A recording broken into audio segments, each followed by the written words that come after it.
when you talk about kung fu movies, Yeah. you gotta you're on the edge. It's an extra element of danger. You're not just fighting standing around. You got to fight on scaffolding. Right. Yeah, You got to fight on a runaway bus. This is a podcast from the Queen City Podcast Network. Yeah. Nerd School in session, bringing knowledge, no aggression. Nerd School Podcast. History for Jerks. Nerd School Podcast. History for Jerks. 就没有人会受伤。 Do you know this guy? I know what you're talking about, dude. Hey, what? Get off of me! What is wrong with you, asshole? 我不想惹麻烦。那就把项链交出来。 You have the wrong guy. Does he look like he can fight? Come on, bro.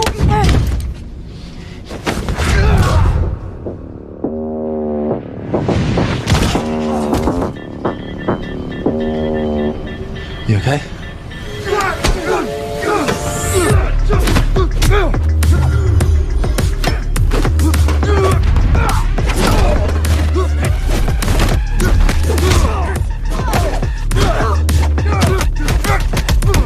What up, y'all? It's your boy Clev coming at you live on the bus. I actually did take a little bit of martial arts as a youth, so I'm gonna try and grade this fight as we're going. All right, so Shang Chi is a movie made by Marvel.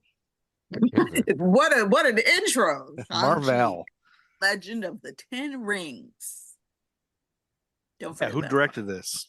Dick Smothers is still alive, but Tom Smothers died last year. Oh, Dick Smothers directed Shang-Chi. Yes, Dick That Smothers. is not it. I did meet Dickie Smothers briefly once. Did you I hold love hands how and we skip went through Meadow? from here's the movie back to the Smothers. Yeah, back to the Smothers Brothers. And welcome back to the Smothers Brothers podcast. That'll probably be a thing. Starring Art Star and Tiffany Bryan Jackson, the biggest Smothers Brothers fans of all time. Don't even know who they are. They had a variety show in the 60s, and they were actually fairly progressive, and they kind of They were on Laughing, I think. And I kind of feel like the Wayans brothers intro kind of like had something to do with the whole like. You think that's a nod to them? Yeah, I think this. Yeah, I think Art's right. Smothers Brothers actually are Wayans brothers. Yes. They're related. Is that what he was actually saying? I think that's what he was saying. That was how they trained for white chicks, as they started by being the Smothers Brothers. Totally. Yeah, Marlon. And then it morphed into Marlon and Tito and Randy. Marlon and Tito. Isn't it funny? You ever notice how the Jacksons and the Wayans all have the exact same names? All of them. Keenan Ivory Jackson. Yeah, Keenan Ivory Jackson. I was about to say there's some Jacksons. Is there a Tito Wayans or Randy Wayans? There is just Marlon. Is it just Marlon? Is that the only one that's the same? I think so. I don't know how many there are. So there's a lot of them, but I don't think any of them carry Nancy or Jackson names. A lot of what? Wayans? Jacksons or no Wayans? Wayans is. No, there's All right, Kim Wayans. Kim Wayans. Kim Wayans. Is there a LaToya Wayans? I always think Kim was so underrated. I wish she had more. Yeah, she's pretty funny. Of a career. How do you say that? What's the Boys to Men guy's last name? Wanye. Oh, Wanye. Wanye Morris. Wanye is his first name. Yeah, Wanye. For one second, I thought his name was music now. Oh, the Boys to Men's kids are? Yep, and they're in a group together. God, we're old. Are they Men to Boys? Wanye, yeah, it's that.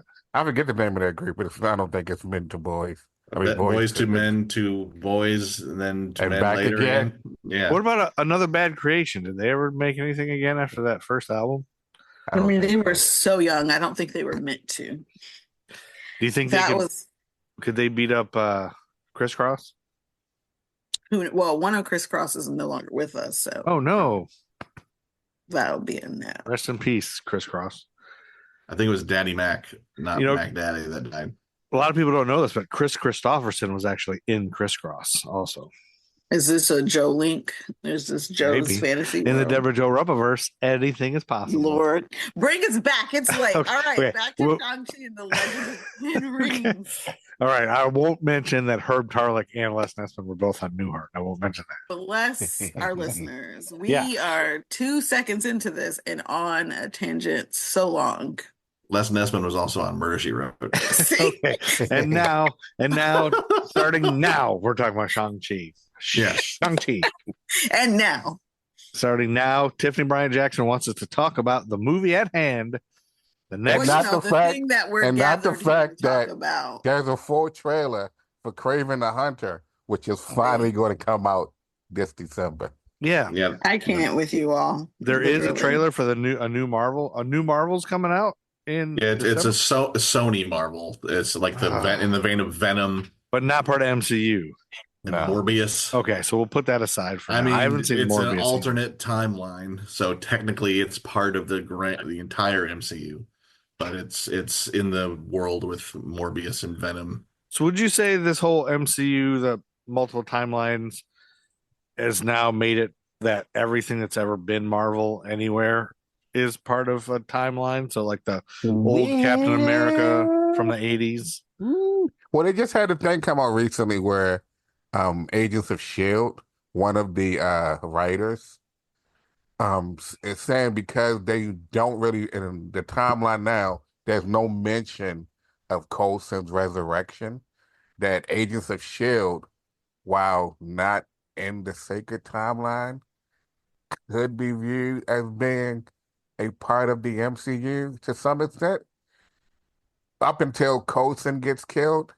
And then once Coulson gets killed, and then they start doing more comic booky stuff, because I've said this plenty of times, and I'm wondering if because we don't have X-Men yet, and we're just getting like Fantastic Four, yada, yada, yada. Yeah. But like life model decoys aren't even a thing in the MCU. And it's, it's one of the ways they can explain, I don't want to say explain away, but explain things that happen with Coulson. It might even help the Skrull invasion type thing. So Yeah, it's very confusing.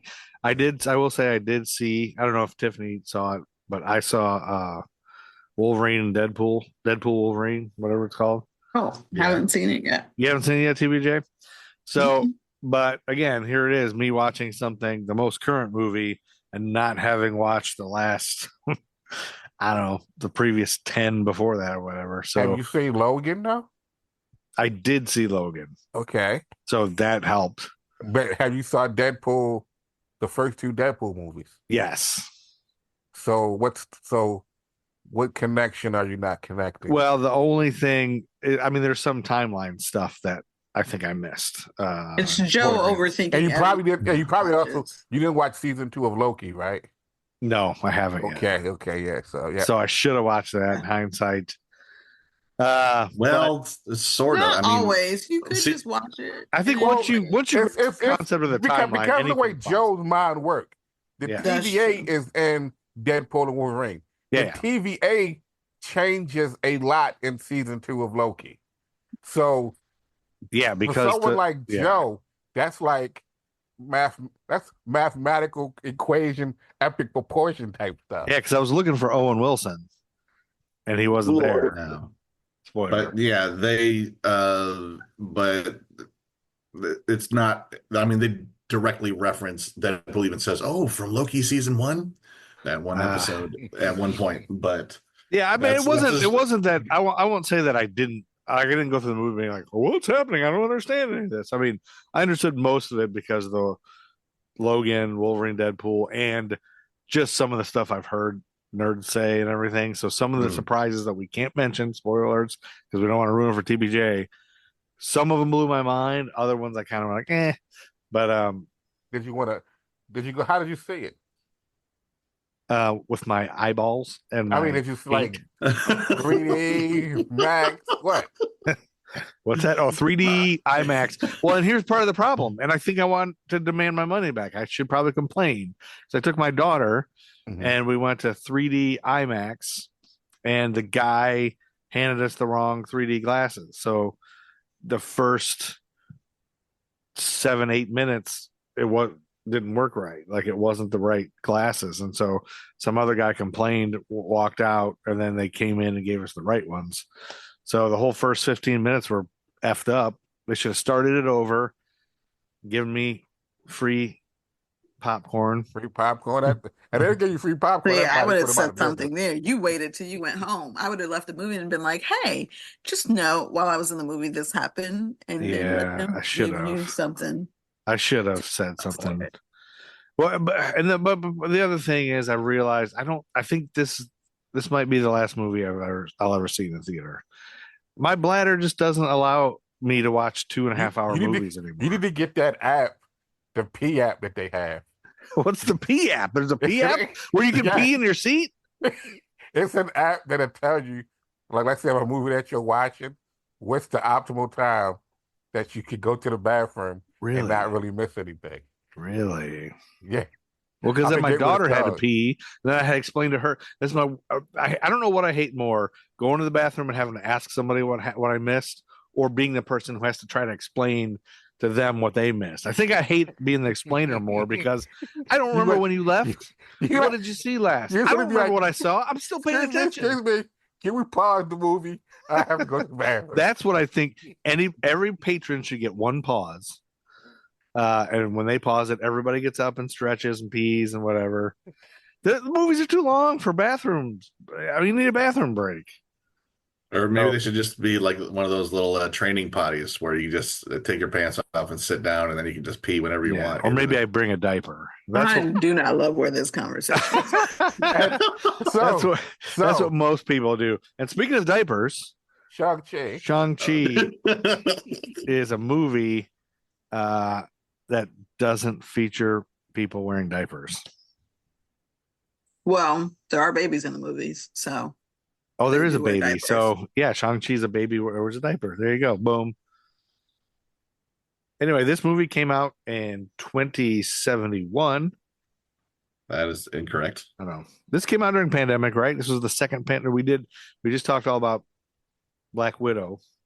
Yeah, this was 2021, I believe.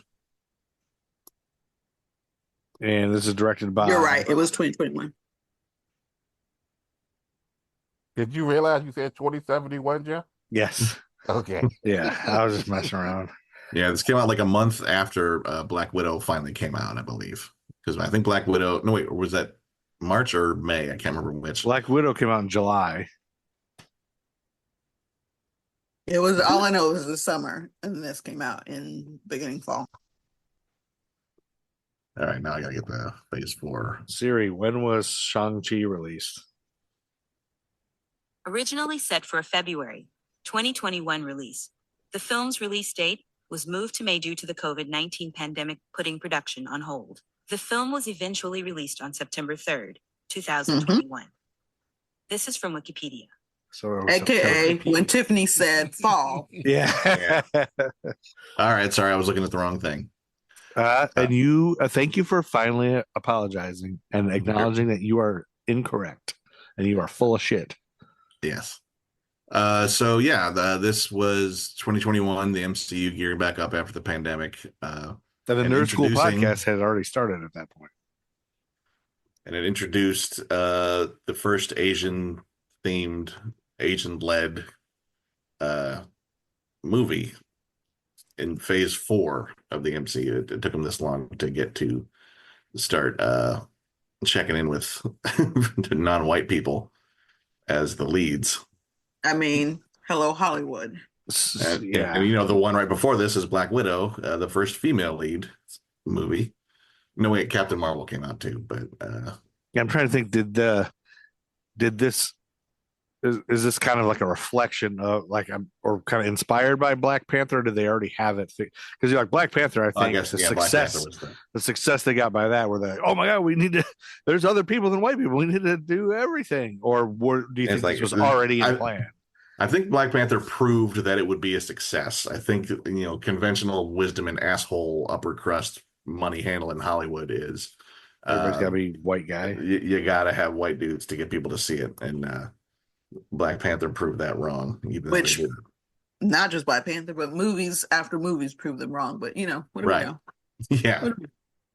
Yeah, and so I think it might also, reflect the history of Marvel Comics as well, because everybody was a white dude until Black Panther, I believe, was their first black superhero, and Falcon was the first African American, and they'd already been going in the superhero renaissance for, well, technically, if we start with Captain America, they were doing superheroes for decades before they finally went, let's try some other people. And Shang-Chi didn't exist until 1973.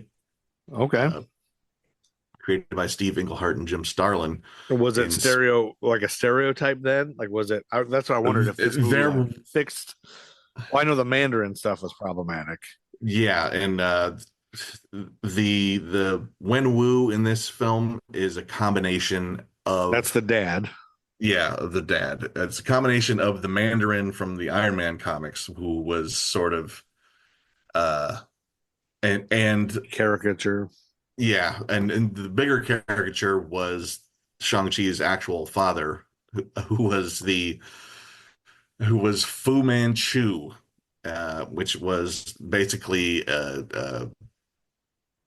like an actual, like a serial villain that Marvel had the rights to for a while. Oh. And he was also sort of, an absolute stereotype of, the yellow peril, like but scary. In the comics, this character, Shang-Chi's dad, was actually that? Was Fu Manchu, yeah. And eventually, when they lost the rights to call him Fu Manchu, which actually is a separate entity, they changed into Zheng Zhu. Okay. And they sort of, in this film, they kind of combined a few different things. In the comics, Zheng Zhu had a thing called the Five Weapon Society. That was his big thing. And he also had a whole lot more children. Because he's been around for 1,000 years, and they could do that in the films as well. Say that when we had all sorts of kids that might pop up in future films, and then the Mandarin from like Iron Man comics was also some of that. And the 10 rings were very different than they are in this film than they were in comics. The Mandarin has the 10 rings, and each one of them is, he wears them on his fingers, and each one has a different power.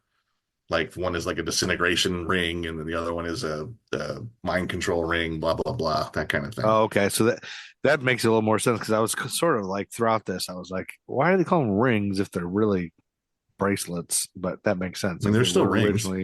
Yeah, I mean, technically. When you ring toss, what are you tossing? The shape of your ring toss. It depends on what am I tossing the ring toss onto.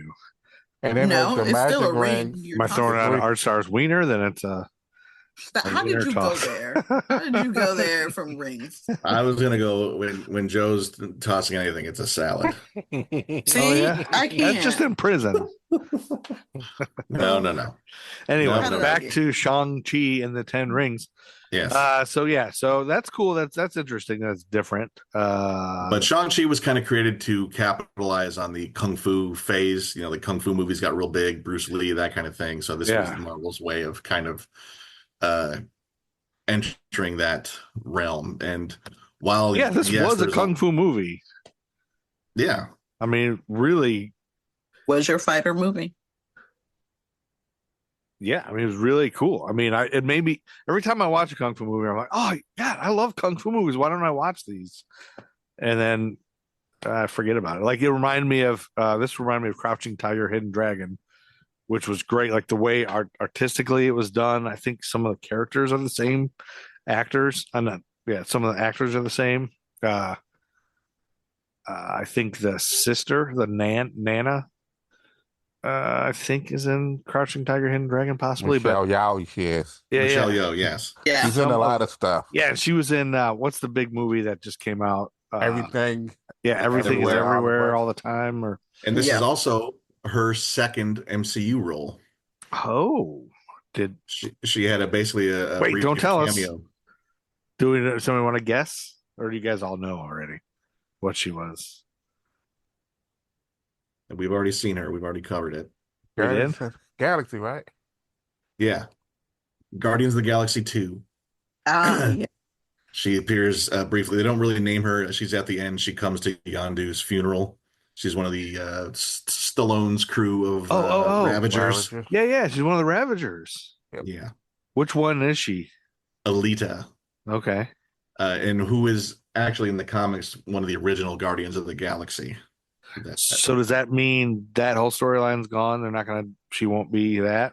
Or now everybody can be anything because Robert Downey Jr. is going to play every character from now on? Well, Marvel it could can be. do It could whatever the hell they want. if they don't necessarily give him too much of a role. Like for instance, even in this movie, I want to say he's probably the same dude, but in the scene when they're on the bus, Zach Cherry, what he's filming the fight or whatever. Is that Kelvin? He's also your boy Clev. Oh, Clev. It's your boy Clev. He's also a street vendor in Spider-Man: Homecoming. So it's, and like even I think in one episode, not one episode, but I want to say boy Clev in Hulk, they had something where like one of the characters also popped up in another movie.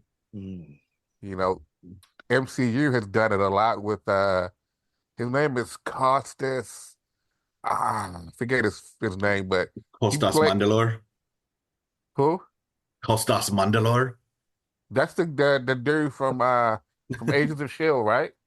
No, I don't think so. He's from some movie in the 90s. I just like saying his name. Well, this dude, he was a cop in Avengers, but then he also was an FBI agent from the past who ended up in the future on Agents of Shield when Agents of Shield was still technically in the MCU proper. So proper. Yeah, anyway. proper. Yeah, so that guy I love on the bus. It's your boy Clev. I love that guy. And he says, every time I'm not driving this bus. Every time I drive a bus, I get yelled at. I don't know if that was a reference to something. I was like, how often does he try to drive a bus? That bus scene is unforgettable about that. Every time I think of this movie, I think of that bus scene. It's so awesome. That's the classic kung fu action kind of thing. I mean, it gets more into crazy fantasy and stuff as it goes on, but that is what you came to see. Yeah. With a character called Shang Chi, the Master of Kung Fu. Yeah. That's like his title in Marvel Comics. Oh, it is the Master of Kung Fu. Okay. Yeah. I want to. I would just wish I had all the time in the world because I want to watch 100 kung fu movies now. Yeah. Well, all we need is someone to make us each independently wealthy, and Right. you can have that. You can have that happen. Have you ever seen 5 Deadly Venoms? No. You must watch 5 Deadly Venoms. Yeah, that's what I should do is get from Art Star. You tell me. It's probably one of the greatest classic kung fu movies you could ever watch. Is that where like Wu-Tang gets all their stuff from kung fu movies, right? The Wu-Tang Clan? Yeah, they do a lot of sampling from kung fu movies. I love the Wu-Tang Clan. But I will watch all those kung fu movies you recommend as soon as I'm done watching every episode of One Piece. And you probably haven't even hit double digits to that chat. I haven't. I'm on episode 2. Okay, so I like the first one. All right, back to Shang Chi. He's like, these guys. Do you have any more backstory stuff, Andy, to tell us about? Well, there's a whole lot of little like they did a lot of combining and monkeying around with characters.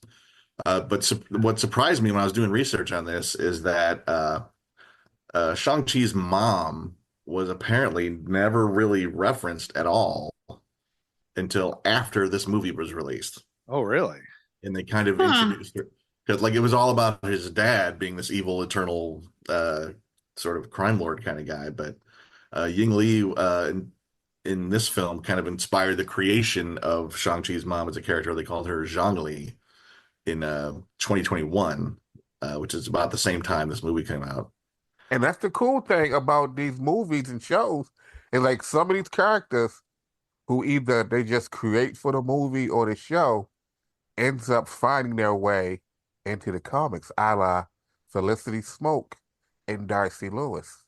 Yeah, and they explained her absence by saying she was trapped in the negative zone for years But they also introduced the things that were happening towards the end of the film, where the Dweller in Darkness was sending psychic messages to him, to Wenwu, to try to trick him into breaking her out. It was like she was in the negative zone, sending psychic messages to her kids to try to get. That's what they said in the comics now. Yeah, so they sort of paralleled the film a little bit. So some of the names he mentions, the dad, when you talk about, they kind of made an amalgamation. He has that whole thing about how he kind of makes fun of the whole Mandarin thing. They named me after a chicken, it's kind of like yeah, but that's weird because kind of reference that's not previous thing that happened, right? Yeah, they're basically following movie. up the Iron Man 3 thing with the Ben Kingsley swerve, when they had Ben Kingsley as the Mandarin, and then they brought. This is a good way to bring him back, and he's kind of a funny character. But he mentions the Warrior King. He said, "I'm known as the Warrior King, Master Khan, and the most dangerous man on Earth." And then he says, "My real name is Wan Wu." So, are those ones all? I'm assuming those are from the comics too. Warrior King and Master Khan. Possibly. I didn't look up Master Khan, but there's Master Khan. Oh, he's a total different character that fought Iron Fist and Luke Cage a lot. Okay, so that's cool. Power Man and Iron Fist. And then what was the other one? The Warrior King, Master Khan, and then he says, "I'm also known as the most dangerous man on Earth." I don't know if that counts as a name, but he was just saying that. Warrior King sounds fairly generic, but Master Khan is interesting to sort of fold that in. Other interesting thing, but Mandarin doesn't necessarily just mean orange. I was trying to look up the definition of Mandarin, and it seems to be like it also refers to corrupt officials, which I think is what they were going for with the creation of the Mandarin character. Isn't there I know Mandarin is is part of a language. One of the you can speak Mandarin official. Or speak, but it actually, Mandarin Chinese is the thing. But I don't know if that's a word that the Chinese use at all, because it originated in Portuguese. It's from the Portuguese word Mandarin, which means counselor. Really? So, and then there was some story, I think there was a novel just called The Mandarin, or something about the Mandarin, that sort of popularized that concept. But the Webster definition is Mandarin is a public official of the Chinese Empire.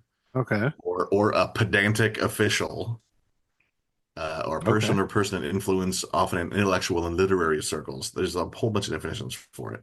So it was kind of cute to say, oh, you named him after a chicken dish. Yeah. But that's probably what Americans know it as, Or just Mandarin Orange Slice was my favorite soda in the 80s. I love the 80s. Anyway, we get Wong is in this. We see him fighting with I love Wong. Emil and Wong. Yeah. I love that he pops up in movies that aren't his norm, or when he popped up in She-Hulk. I love that Wong has a storyline that can go anywhere, and he can be up to shenanigans, but he can also be so serious. And this is one of those moments right there where it's like you see where Marvel thinks way ahead. Because, we see him in the mill fighting here in Macau. Well, they were in Macau, right? Yeah, they were in Macau in that fight. And he's trying to figure out how and why, but then we get the how and why kind of, sort of, later on in She-Hulk when Wong and the mill show back up. Good. That answered I was going to ask, that seems very poignant, like it's part of something else. So I was going to ask, does that show up later? And you just answered that one. Even from what I understand, if you haven't seen She-Hulk, the Daredevil bit from She-Hulk is going to show up later on again when Daredevil comes out, I guess February or whatever it is. Okay. But, I love it. And that whole sequence was weird. I remember watching that going, why in the world? Because we haven't seen Abomination since Edward Norton was Bruce Banner. Right. So why in the world are Wong and Emil Blonsky having staged fights in a fight club in Macau? What sense does that even make? And they follow up a little bit on She-Hulk, but I don't know if it still entirely makes any sense. But that whole fight club thing was called the Golden Daggers, and Shang-Chi's sister in this film was not the same as in the books. He's got in 1974 there was a character named Zhang Bao Yu, who was one of I believe his sister. She's also known as the Cursed Lotus, and she ran a criminal organization called the Golden Daggers. Okay, and it looks like that's the second post-credit scene, right? Is like her kind of taking that over, it seems like. Yeah. But I don't think that's necessarily this. I think it's just like a division of the overall. Okay, it might not be the same thing, but maybe an I homage looked to at that. the post-credit thing as to her taking over running the Ten Rings organization, but now incorporating women into it. We got all the way to the post-credit scene, and no one has talked about the movie. Joe, do you want to go through the plot? Oh no, that's your 30. Do you have a 30-second thing? I told one I never actually have thing. it prepped, and one day I'm going to challenge one of you to do it. But I did probably do it. And But you're just so good at it. What I was going to sit there and say before we got sidetracked talking about it, I feel like it would be sure we could all do one or do it or whatever, but I feel like it's one of those things where just hearing Joe, who's like a fledgling nerdling, try to do one, his impression of what he thought or what's going on. Lord, in like that would have so many outtakes. It's your book report. You have to stand up in front of the class and explain what happened in this book, in this movie. I'm trying to think how does it. I can do this one. You can do the next one. Okay, you yeah, good. That? Yeah, that sounds great. We're trying to make it as short as possible. 1,000 years ago, this dude was like, I want power. I want all the power in the world. Give me power. So he went and got power. He found these rings. There's 10 of them. When he got all the power, he was like, that's not enough. I need to rule everything. I'm going to take over all these places. So he tries to take over all these places. He hears about this village just deep in the forest. He says, I'm going to take over that joint. He tries to take over that joint. The village tries to eat him. It's weird. We all know it. So we know now it's mystical. He gets into the forest. There is a woman there. She looks very pretty and very like calm. And he's like, I'm here to take over. She's like, I'll go home. He does not go home. He attempts to fight her. The fighting is very smooth because she's so lovely. She's real smooth with it. They fight. They fall in love. I know it's weird, but stories like this have happened all over time. They fall in love. They have some babies. They have 2 babies. One of the babies is, of course, our lead character. When he has these babies and this love, he thinks, I don't need all the power in the world. I've got everything I need. I've got a wife. I've got kids. I love them. This is what we're doing. Well, we find out later that doesn't really work out for him. We don't know that yet. Fast forward, mom is like, Shang-Chi, here, take this necklace. Remember these things about life. Remember these things about your dad. Boom, pow. We fast forward. We're in the real world now, or we're in our time. We wake up to this dude.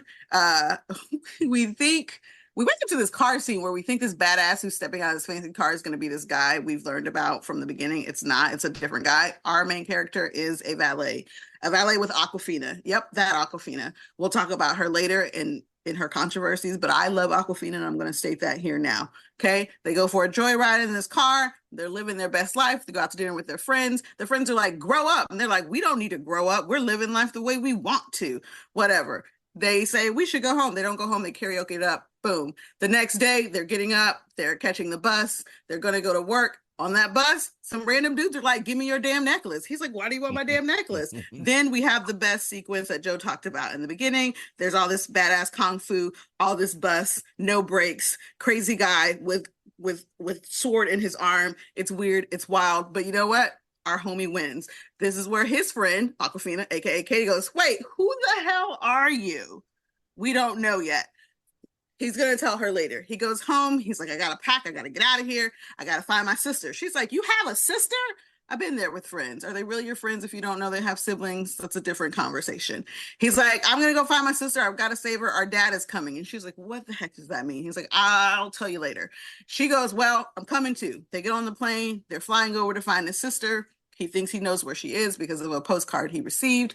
On the plane, he tells his long story about his mother passing away and his dad training him to be a warrior and his dad training him to be one of the top assassins. We get lots of flashbacks, lots of things happening. We see his sister there.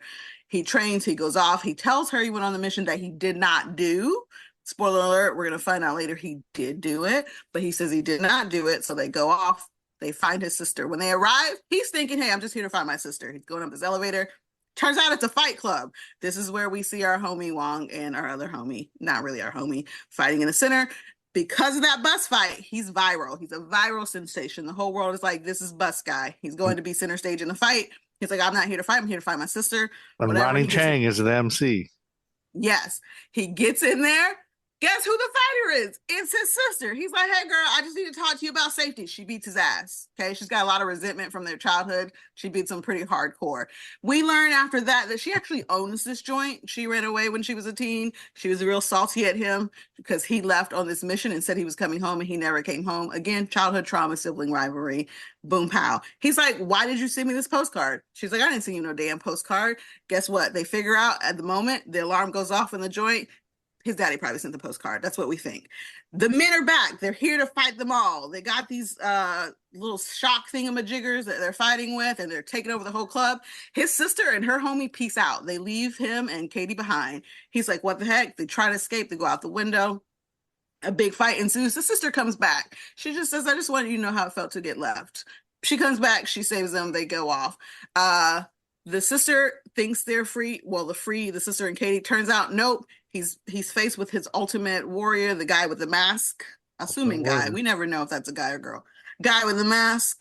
And then right when Shang-Chi's about to kill him, he gets tased. It's his dad. He's like, welcome home, my boy. I told them they couldn't kill you. He acts like a really proud dad. It's real confusing. Meanwhile, he's got sister and Katie, and they are going to his compound. They go to his compound, and he's like, listen, I got to save your mom. They're like, what? She's dead. Dad doesn't think she's dead. And he shows them why he needed their necklaces to get the message of how to get into the old village he was trying to take over 1,000,000 years ago when he first fell in love with the mom. So the kids are like, we can't let this happen. This is crazy. We run into old dude. We saw an Iron Man again. And when we run into him, we run into a creature. Turns out that random creature with no face is from the village, the magical village the mom is from. And the creature's like, I can get you there. And he's like, cool, let's get there. They break out. This is where Katie's skill comes in handy. All that joy riding in the cars, they break out of the compound. They go, they find the magic place. They step out the car. Originally, the people were like, go home.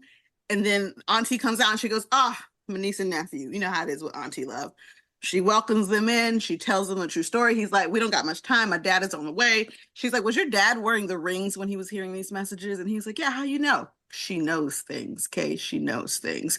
She explains to them that he's not really hearing voices. There's this creature they locked away. It's crazy. It's dangerous. If dad gets here, it's crazy. So everybody starts training. Even Katie. Katie picks up a bow and arrow. She's like, I'm going to do this. The old guy looks at her like, you can't do this. She learns. The auntie tells the sister, it's time for you to stop being in the shadow. It's time for you to train too. You got to take over.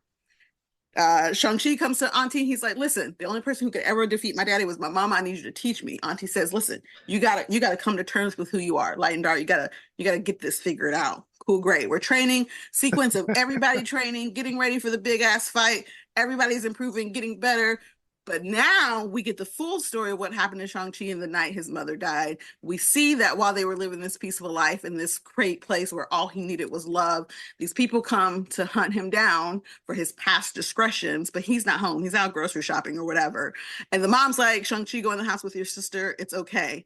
And then she fights them.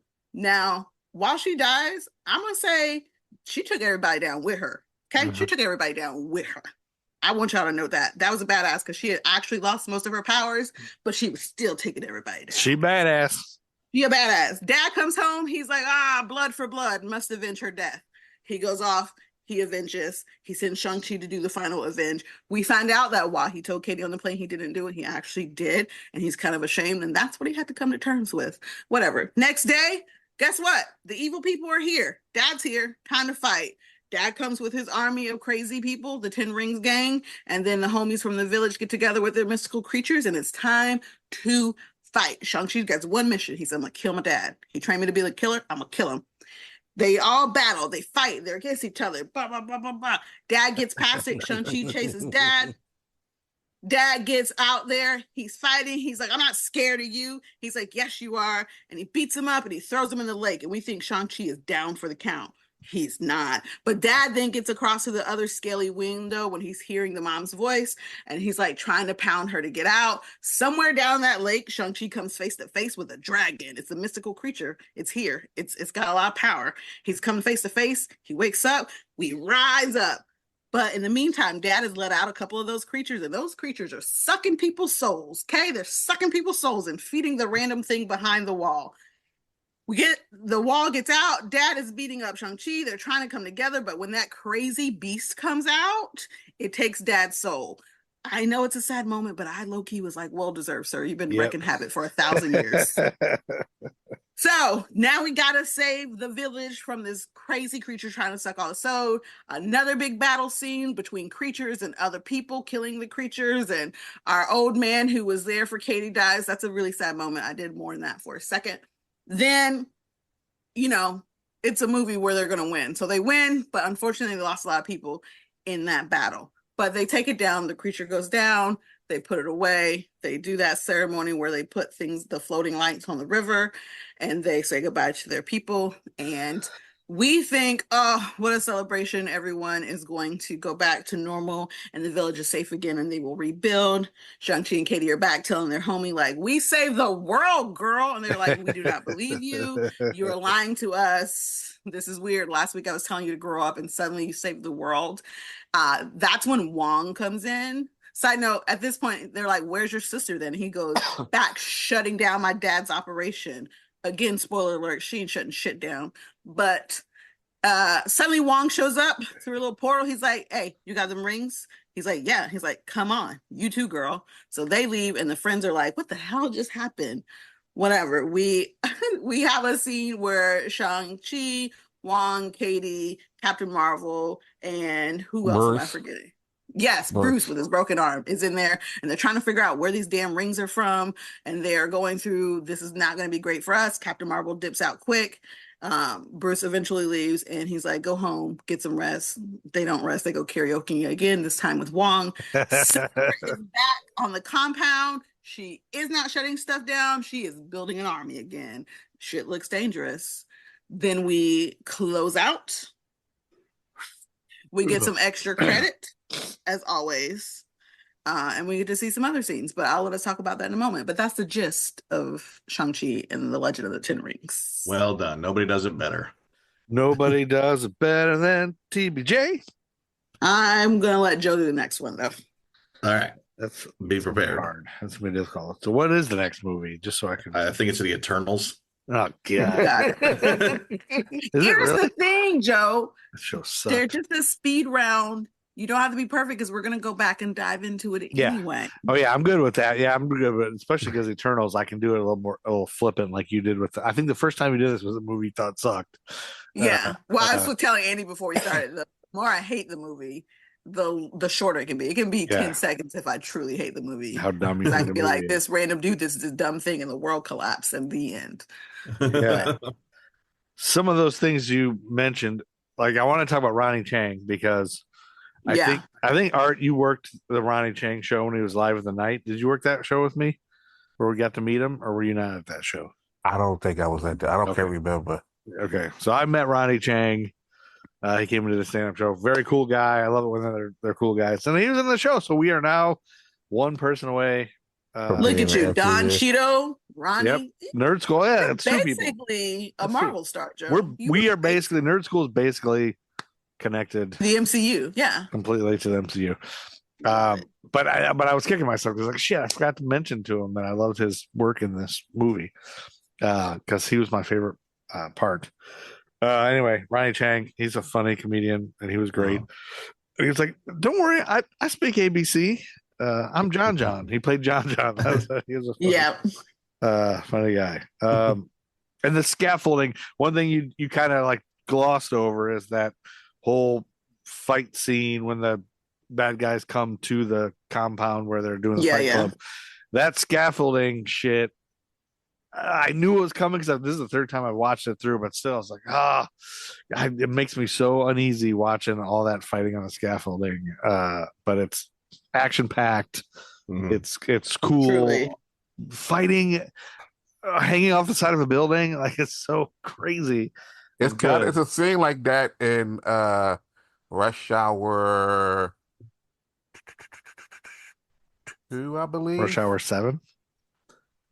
Where Jackie and Chris Tucker are fighting off the side of a building, and the scaffold is like all bamboo and stuff, and it's makes me nervous. But that's a part of that specific when you talk about kung fu movies. You gotta you're on the edge. It's an extra element of danger. You're not just fighting standing around. You got to fight on scaffolding. Right. You got to fight on a runaway bus. Yeah, you can't just fight. Yeah.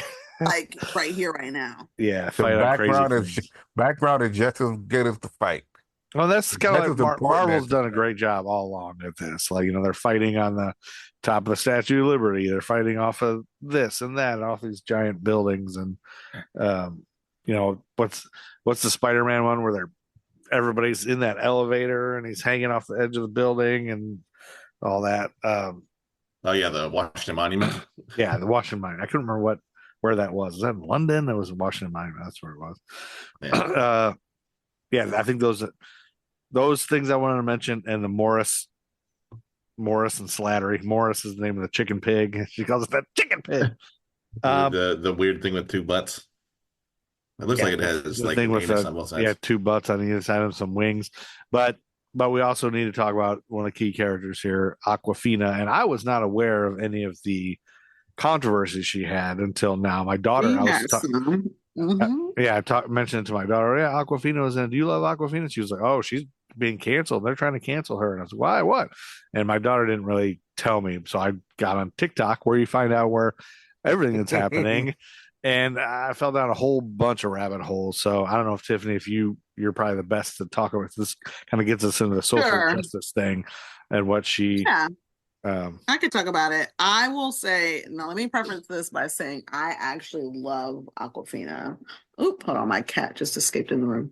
I actually love Awkwafina, but I understand where people are coming from. So this is not just Awkwafina. It's a lot of celebrities who are accused of portraying themselves with what people call a black scent to get really popular and make people like them, and then turn around and like erase it as soon as they get popular. So it's almost like they're putting on an act.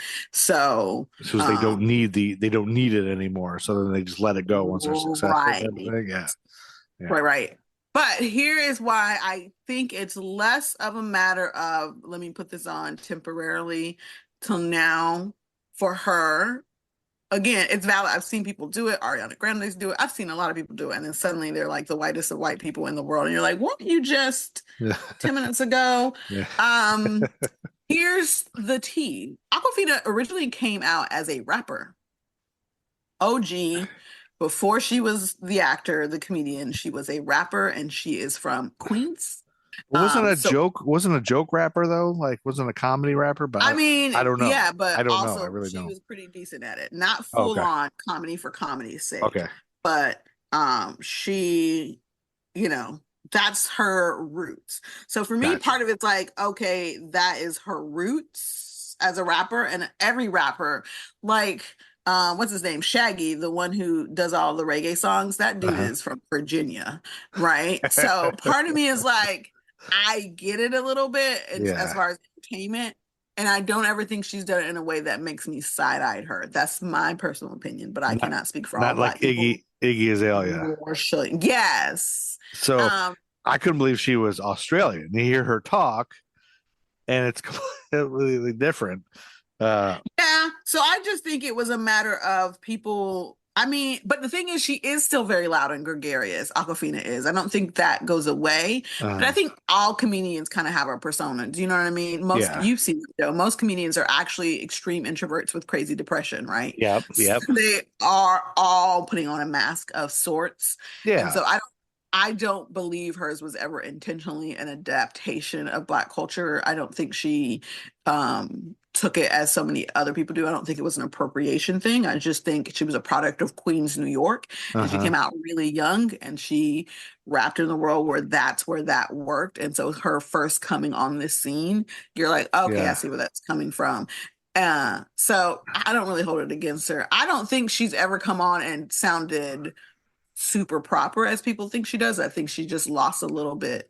Well, she's an actor. Like, she's in acting, so she's playing somebody who talks a certain way. Well, even if you watch her in interviews, though, sure. Beginning interviews versus her later interviews are a little different. But I also think she also shifted as a creator, because she's done some movies in the last few years that she is not the comedian, and I love that. Or she's not the loud comedian, and that's my favorite take. When like dramatic roles. Yeah. Okay. I love those takes because you get to see them in a different light, and that's when a lot of stuff started coming out about, like, wait a minute, who is she? And I'm like, that's not really expressing yourself. But again, I've seen it done terribly in bad ways that are harmful to Black culture, and so I understand why it was a controversy, and I do think there is some merit to it, but I don't think hers is intentional.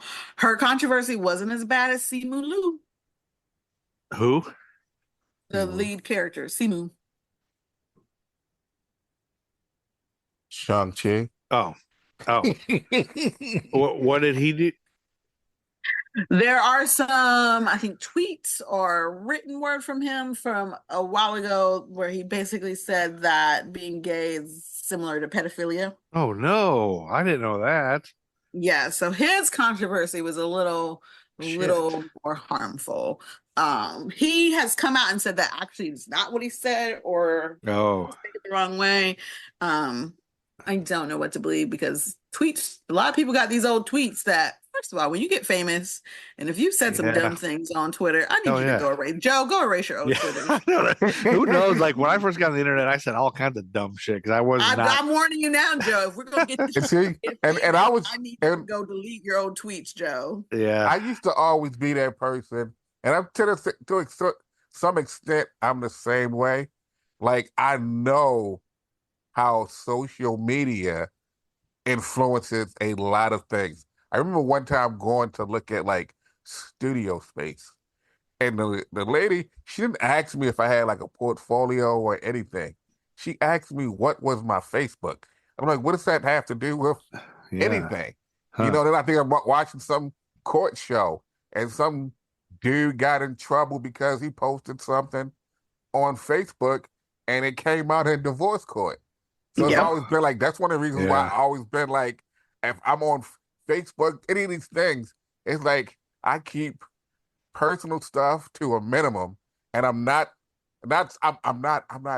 famous yet, but then I'm also not making sure that I'm not saying crazy things. Where it's like later on you can go back and be like, well, said he doesn't like this person, or he doesn't like this, or he thinks that is the craziest thing in the world. I'm like, Yeah. And the thing is, like, if it's harmful to a group of people, that is an issue. But again, he has denied these aggressively. He has not dealt with a major fallout. There were some people who, when he was casting the Barbie movie, was like, wait a minute, isn't this the same dude who was very not team LGBTQ? But he says he didn't do it, but that caused a much bigger stir. Yeah, I'm reading what he said. And it wasn't like as an insult, oddly enough. He said in 2015 he wrote that he'd recently played a pedophile in a film or in a project, and that the experience had made him much more sympathetic to anyone who was born with those urges. From a biological standpoint, it's no different than being gay, a small mutation in the genome that determines our sexual preferences. And he allowed that taking advantage of minors is wrong, disgusting, and vile even, but the medical treatment for pedophilia is going about it in the wrong way, much like conversion therapy for LGBTQ. So it was I see what he's trying to say, and then I can see how that's not, I don't know how you even go, you can even go about saying that without being offensive, which the whole thing's a hard slope. And my philosophy is always, especially as a straight white guy, I just try to shut the fuck up about everything because I don't have an opinion. I can't even weigh in on a lot of it unless somebody's asking me to, and then it can help someone. But it's like I'm the last one to get. That's why when it gets into like Israel and Palestine and stuff, it's like these are two groups that are both have problems, and I'm not. I mean, has had troubles. I'm not the guy to say who's doing what. I'm just a stupid white guy. And then so even with this, like the Awkwafina thing, I'm just like, yes, I could see everything. My thing with Awkwafina is I think I saw an interview where she was like, okay, I'm sorry. I'm willing to acknowledge that. That's something I'm willing to talk about and think about. And I think she never even thought about She took that. it well. Yeah, she didn't double down on her problematic behavior. She didn't excuse herself. I'll learn. I'll grow and learn from it. Yeah. She comes across in a way that wasn't like, whatever, guys, we've seen it. And so I have appreciation for her as a whole. And she's just so goddamn funny. Have you watched her TV show, Nora from Queens? It's just pretty funny.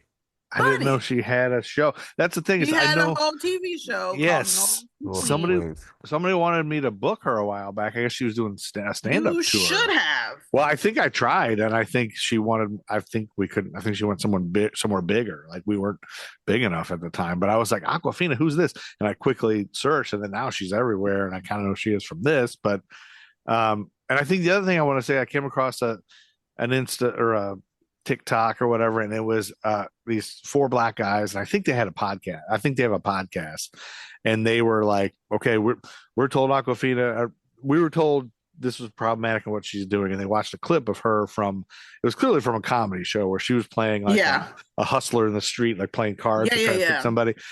And we were told to analyze this and see if it's offensive to us because she's talking black, and they were like, I think she was just being a hustler. And then and one of them went as far as say, who said they're talking black?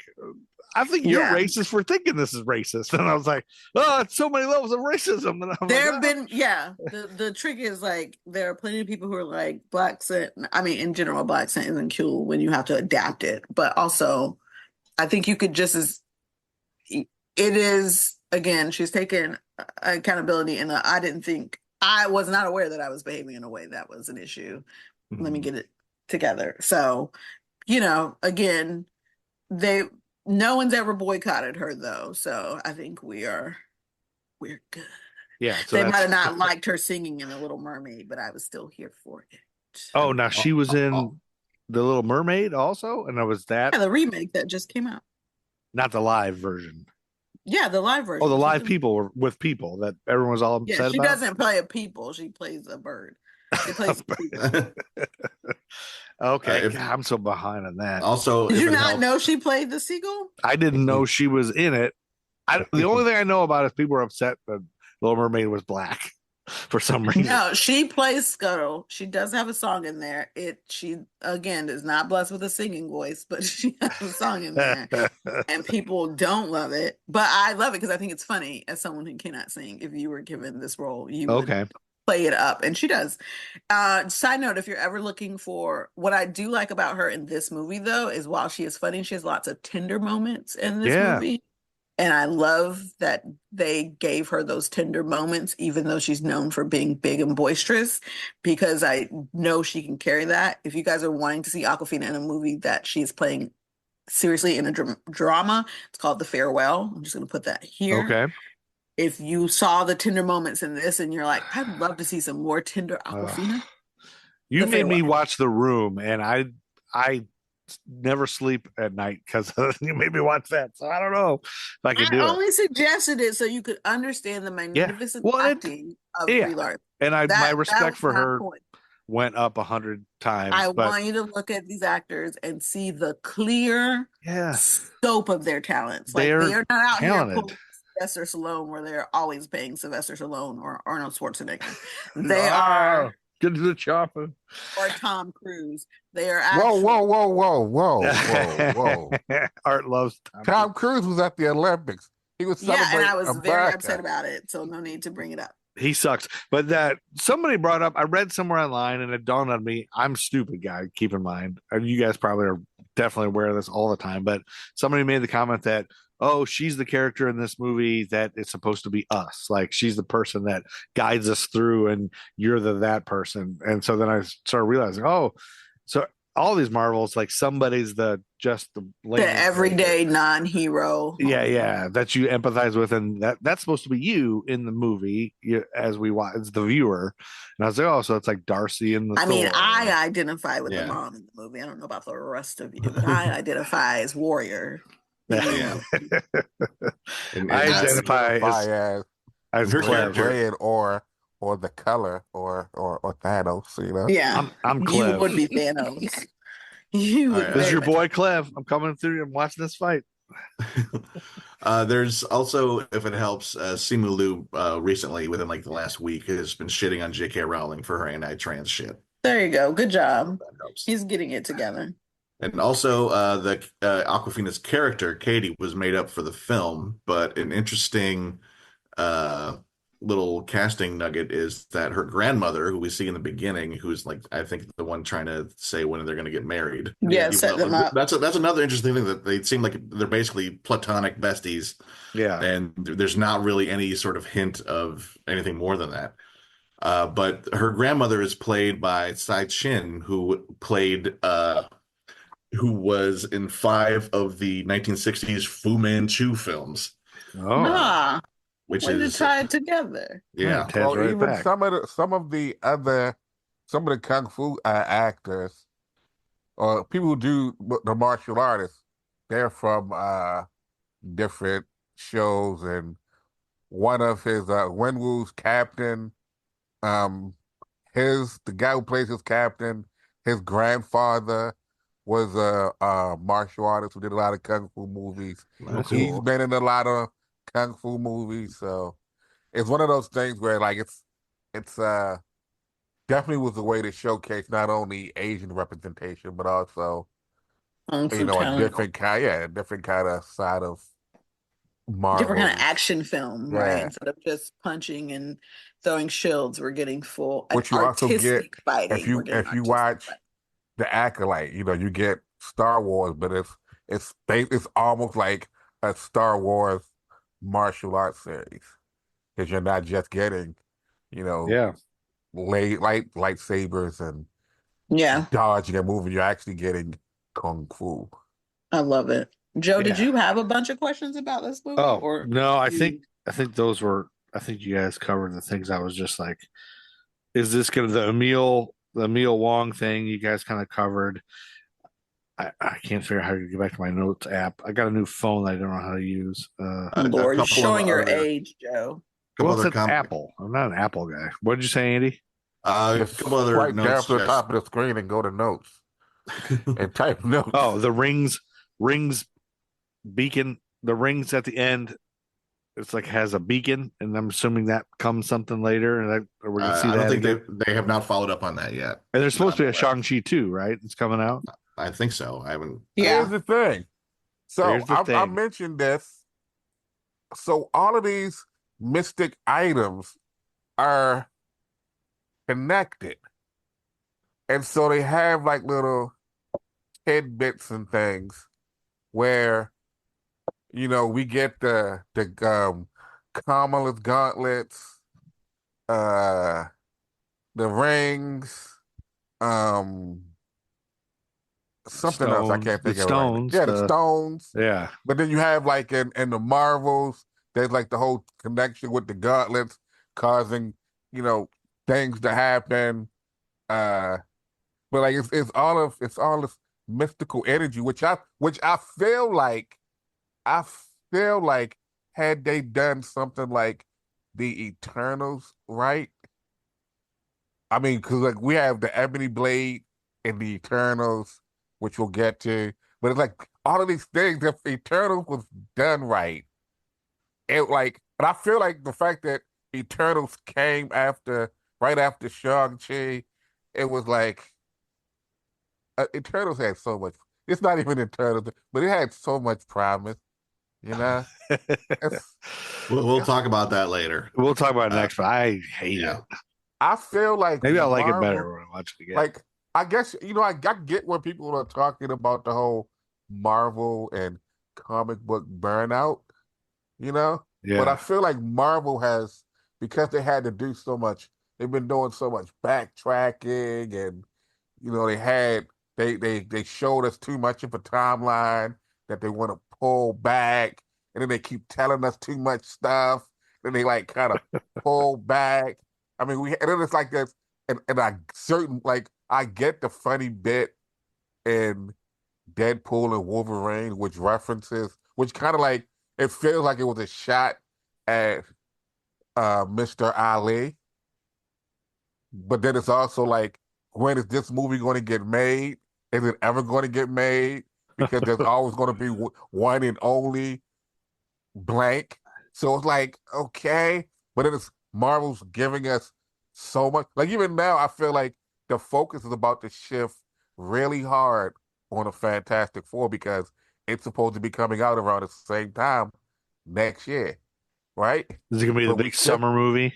Yeah, but we still haven't fixed, some stuff that kind of got messed up in Quantumania, or some stuff that we kind of alluded to in Multitude of Madness. So it's like Marvel, and then Marvel comes out with new stuff. They stuff leak, like Thunderbolts look like it's going to be amazing, but then it's also like we're hitting on this, we're hitting on that, we're pushing out so far. We've introduced Doom. We know that Galactus is coming. We know that the mutants are coming, and it's like, okay, here's the timeline, boom, boom, boom, but we still haven't. Where the fuck is Adam Warlock? He's on your desk at work. He was in Guardians of 3. But yeah, I mean, we'll see how this goes. I mean, Phase 4 has been it's not Starkiller. What's Thanos' brother's name? What's his name? Star Fox. Star Fox. Where's Star Fox? What's happening with Claire? That's all stuff we'll get to when we get to those films. But the thing is, but will we?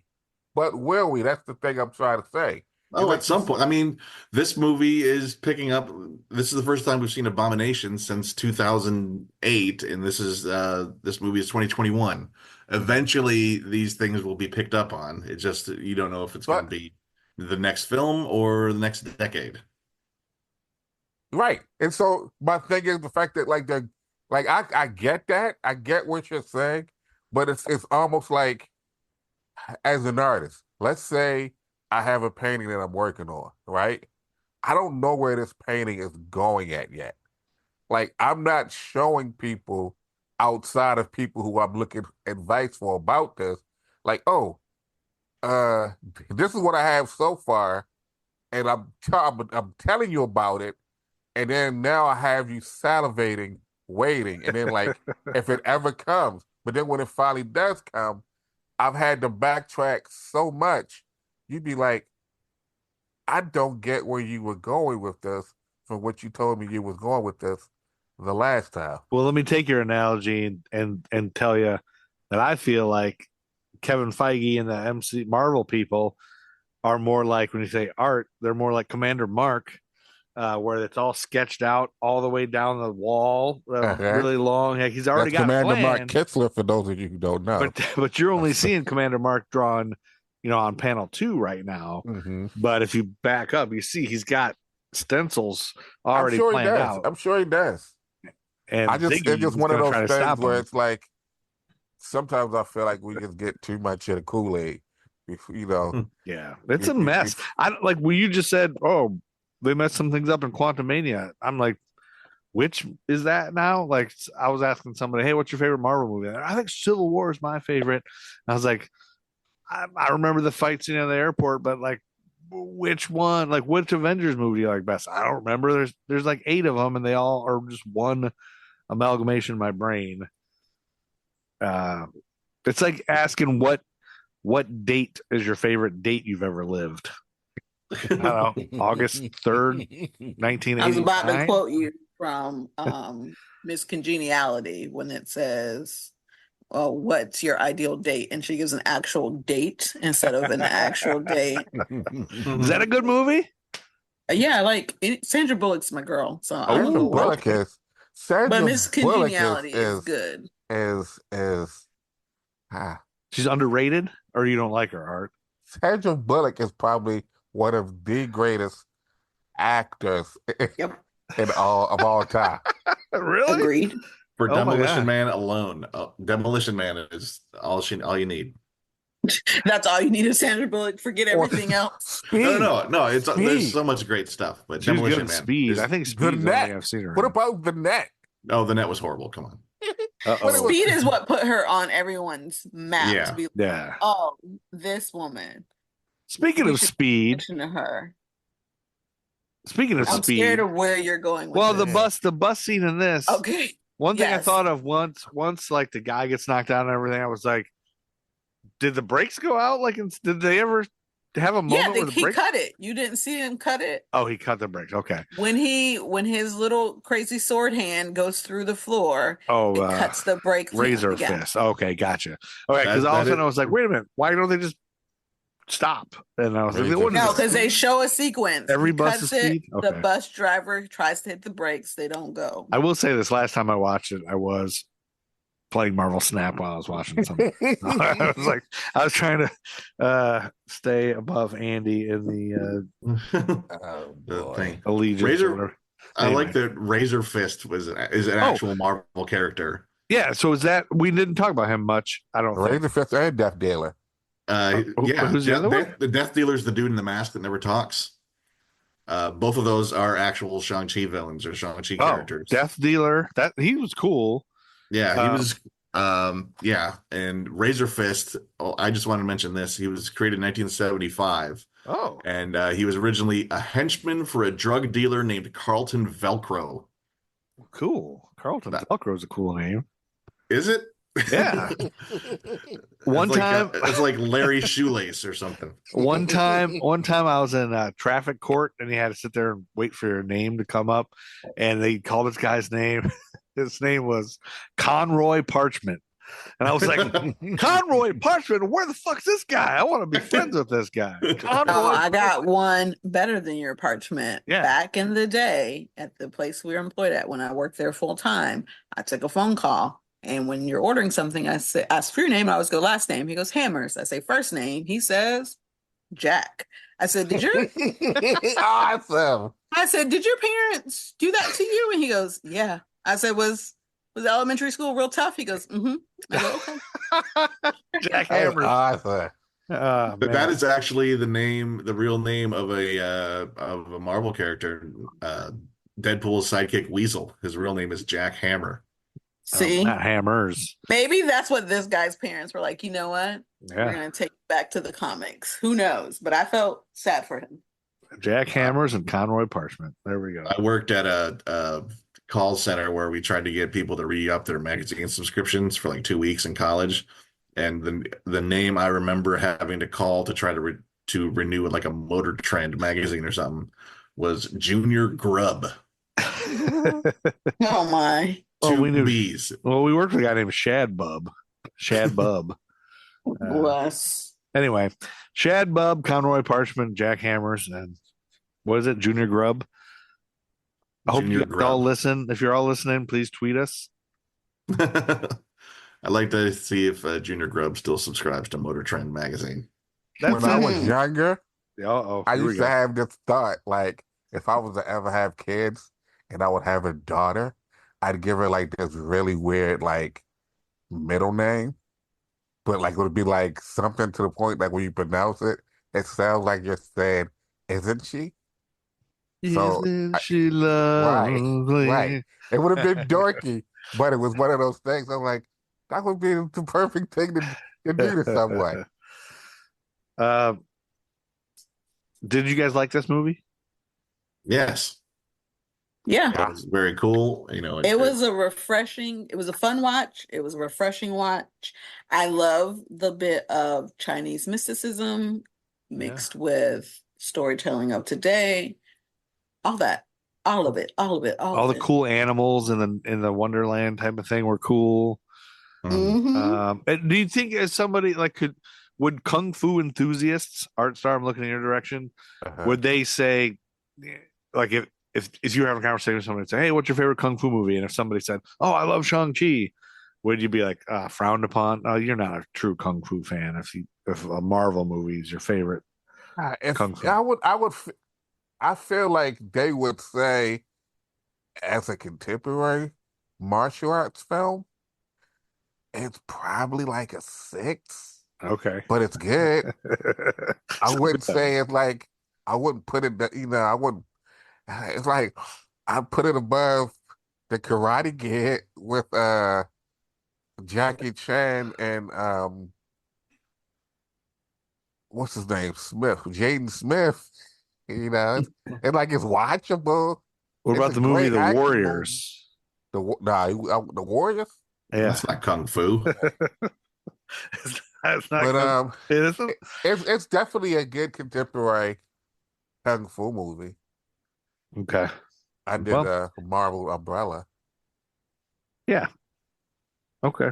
Speaking of which, Umbrella, I think you all would appreciate this. My love of Michael B. Jordan, and how it is linked to this movie. Anyone know? Oh, Michael B. Jordan. I don't. The director of this movie is also the director who directed Michael B. Jordan in his masterful movie, Just Mercy. Okay. I like Just Mercy. It's a good movie, and he's a genius in it. So, just wanted y'all to know. Just had to bring up. And I also wanted to say, always dropping knowledge. This movie came out in the same year. Another kind of sort of comic IP came out, which was also a kung fu movie, which kind of was horrible. It was when the Snake Eyes movie came out. Oh, yes. I'm glad you said that, because the storyline, like when I first started this one again, this third time through, because I just tried to watch Snake Eyes. I don't even know if I finished it. It was bad. And so this one I was like, oh, this is a similar story. Because this Snake Eyes movie is supposedly in the same universe as the combined G.I. Joe Transformers universe now. And supposedly. Allegedly. Allegedly. We'll see. Is there going to be a Void Rivals movie? I don't think so. As far like right now, I wouldn't say so, but okay. It's I have been reading those the Emerjon Universe comics online. They're interesting. I liked what they're doing. Anyway, I'm supposedly G.I. Joe making me a nerd. G.I. Joe is going to get turned on its head in November. I've seen solicit where it says everything you know about G.I. Joe is about to change. You're talking the comic books? Yes. So you might be disappointed. Is Larry Hama involved in these? Yes, Larry Hama is involved. Okay, good. Art and I met Larry Hama, and he kind of mentioned to us that he loves us, I think. He said it with his eyes. What if G.I. Joe officially becomes G.I. Larry instead? Or G.I. Art Star. Or G.I. Well, sorry, G.I. Joe. That's me. He was going to turn that around on you, and he forgot your real name. Couldn't do it because my name is Joe. Anyway, thanks for listening, Nerd Hive, Nerd Flock, Nerd Friends, Nerd Herd, Bowl of Nerds, Bowl of Sticky Nerds. Excelsior motherfucking or. No. Later nerds. I'm in the mood for nerds. Stay tuned for the next movie we're going to cover here is The Eternals. One where Joe does the Eternals. We're going to do pretty soon. We're going to do Empire Strikes Back on the Star Wars side again when we get Carrington and Becca up to speed. And so we'll figure all that out later. Check out All Things History for Jerks and check out Art Star's OnlyFans page. Lemonparty.org. Stop! I tried to stop you from going. Oh boy. Does anybody want to say anything like Andy, do you want to get anything off your chest? Like maybe some hair?